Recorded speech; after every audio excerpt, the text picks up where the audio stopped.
Welcome to Rambam In-Depth. Today we're going to be discussing the Rambam Hilchos Erchin Uchramim Perek Aleph Halacha Tes Vav. These are the laws of Erchin. Erchin refers to a type of a vow where a person says that his or someone else's value shall be upon him. That means he has to give the value that is assigned by the Torah based on gender and age.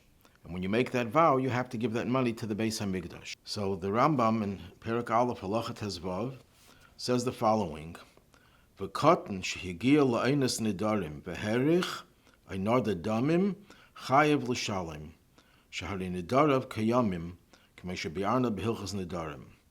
If a minor who has reached the age of vows, which means a minor, a boy who's 12 years old, and understands what his vow is about, and he makes a vow even though he's still a minor before his 13th birthday, nevertheless the vows have consequences, as the Rambam explained in Hilchos Nidarim. So if he makes a neder, such as erchin, that the value of so-and-so should be upon him, or he made another vow about damim, that his actual value, which is determined by means that the Rambam outlines before. So if a person says, a child who's 12 years old, known as a mufla samuch la'ish, and makes that vow of erchin, it has validity. Chayev l'shalom, he has to pay up. Why? Because his vows are sustainable. The Minchas Chinuch in Mitzvah Shin Nun raises a very obvious question. He says, how could it be possible that he has to pay? If he doesn't want to pay, you can't force him to pay, because a child is not subject to coercion. He's not subject to punishment. And he's not in violation of any of the transgressions that go along with not keeping a vow. Bal yachel, bal ta'acher. So how could you obligate a child? In the whole Torah, a child is exempted. Now, the Minchas Chinuch himself says that maybe it means that his properties are mortgaged for payment of that vow. Others say that he doesn't have to pay the vow as long as he's a minor, but when he becomes an adult, then he has to pay the money. Then he has to give whatever he pledged. But it still remains difficult.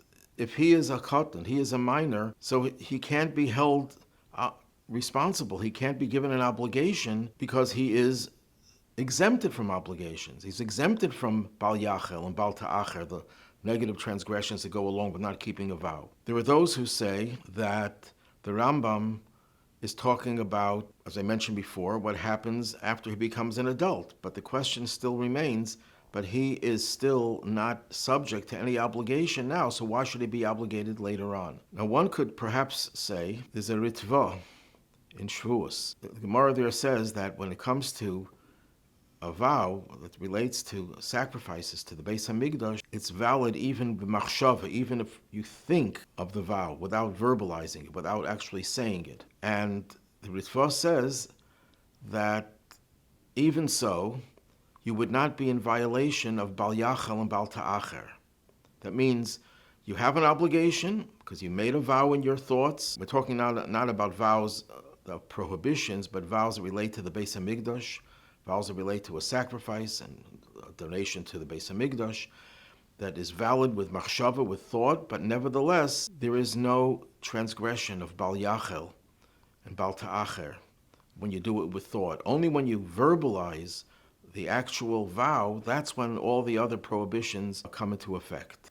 So we see from the Ritva, and the Mari Kurkus, one of the commentaries on the Rambam, Hilchos Ma'aser Karbanis, says the same thing essentially, that machshava only works for the obligation, but it doesn't incur the prohibitions and the transgressions of bal yachel and bal ta'acher.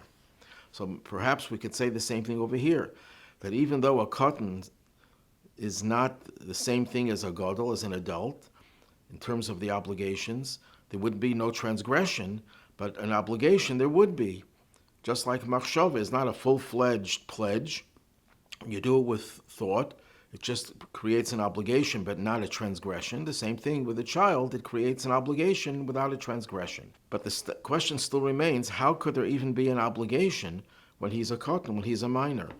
And the fact that He'll become an adult later, but it didn't take effect now. The obligation didn't take effect. Perhaps we could say, based on the discourse of the Rebbe, I referred to it a few weeks ago, the Rebbe is machadish, and he shows the examples of where we find in the words of the Rambam that even a katan has obligations. I'll just use one example that the Rebbe focuses on a lot. And that is that a katan is not obligated to learn Torah. The father has an obligation to teach him Torah.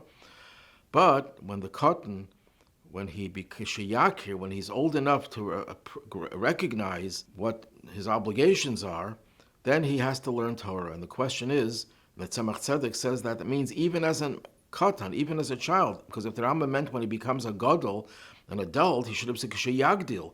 Why does he say k'sheyakir? That means that even before he becomes bar mitzvah, he already has an obligation to learn Torah if his father didn't teach him Torah. So the Rebbe's question is, how could that be? He's still a katan. And the Rebbe is machadish, and he brings several other examples from the Rambam, that there's a basic idea in halacha that when you have an obligation to do A, and the only way you can do A is through B, so B acquires the status of the mitzvah of A. One of the examples given is that the mitzvah of pru, to be fruitful and multiply, is incumbent on men. Women don't have the obligation. Yet the Ran says that because they cannot fulfill the mitzvah without them, they, in turn, acquire the mitzvah. It's not the same as the obligation for the man. They don't have an obligation, but they do have a mitzvah. So we see that when you're an accessory, without you can't do the mitzvah, then you acquire the status of the mitzvah as well. And the same thing is true.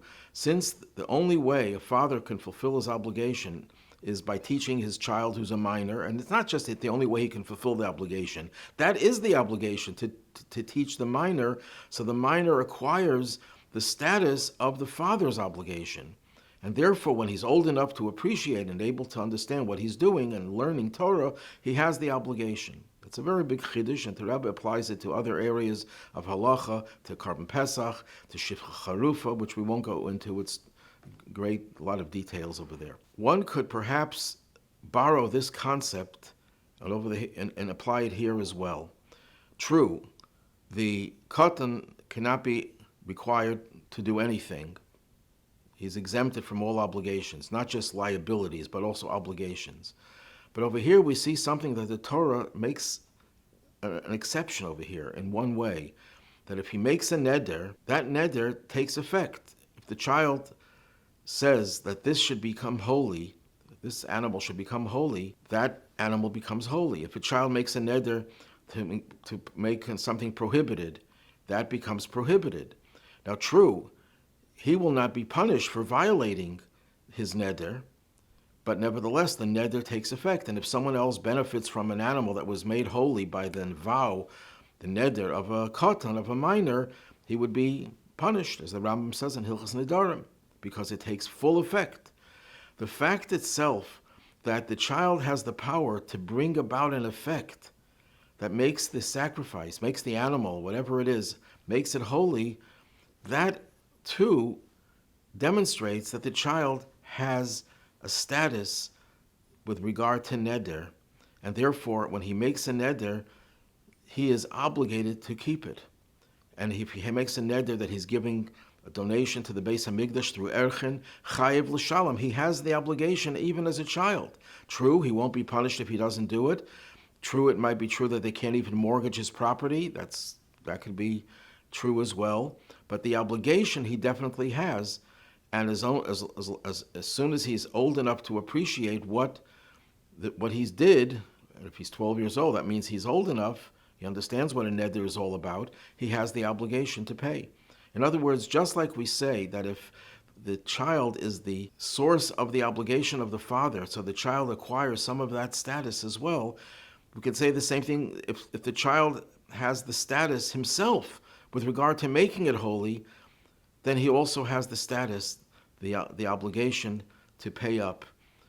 And that is an obligation without a liability, true, but it's still an obligation.